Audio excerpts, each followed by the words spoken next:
PBIS, I think, has taken my teaching to that next level where I'm focused more on the positive interventions. And what I've discovered is you can never push kids so they feel as though they're in a corner and they have to react. So to leave that door open and just remain calm, and it's not a personal issue, you're not making me upset, it's just the rules we have to follow. And just opening up those lines of communication, I think, is key.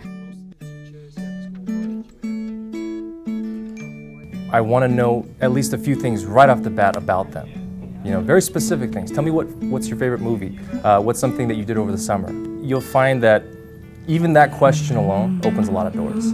A friendly face, a smile, an open door, a helping hand. That's my mission, and I don't teach it. I'm going to show you what I think you should do, and I hope you follow.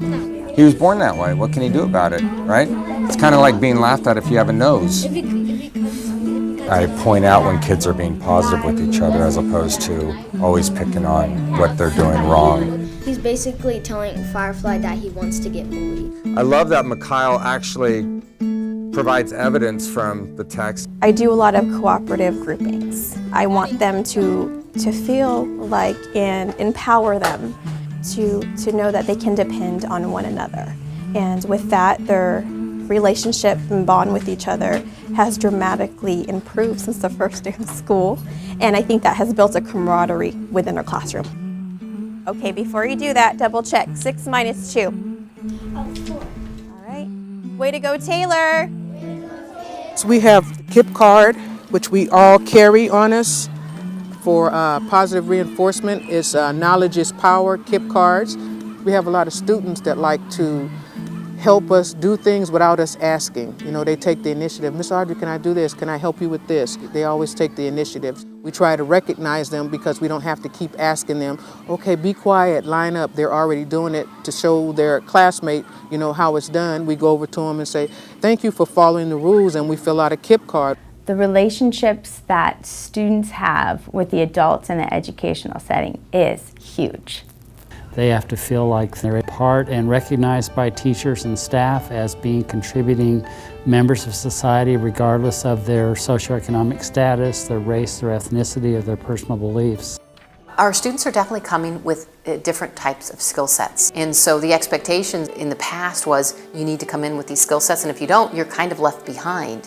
What we want to do now is meet them where they are and bring them to where we want them to be. And the more that they experience school failure and they feel like they're not a part of the environment here, they don't have relationships with teachers, what's the point? They're just going to drop out and kind of fade out of the education system.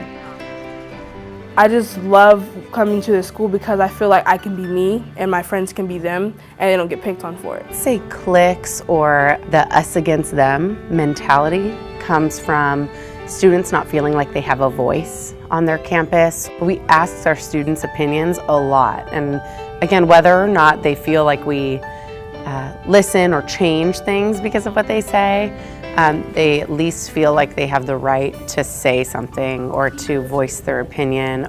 I like it a lot when a teacher's interested in me. It makes me feel like I'm included. I love building relationships. I think that's one of my strengths as a person and as a teacher. That's the first thing I do in my classes is establish relationships. The content comes second. I get to know them as people. I want to know about them. I want to know what makes them tick.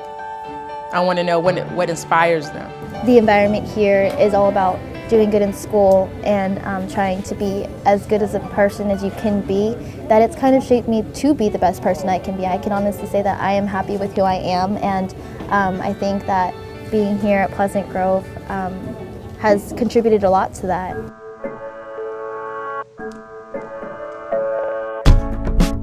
This isn't just about kids changing who they are and their understandings of the world. It's changing how adults interact and create environments where kids can be successful. So if we're truly going to meet the needs of each kid every day, I just don't see how PBIS isn't a critical component of that. I want to talk to you from my heart because PBIS works. It works at our school. It takes a lot of hard work. It takes time. We need to focus on the good and celebrate all these fabulous kids on our campus. And yes, we hold it accountable our kids that aren't making right choices. But if you make right choices, look at all the things you get to experience. You get to go to rallies. You get to be rewarded for your good choices.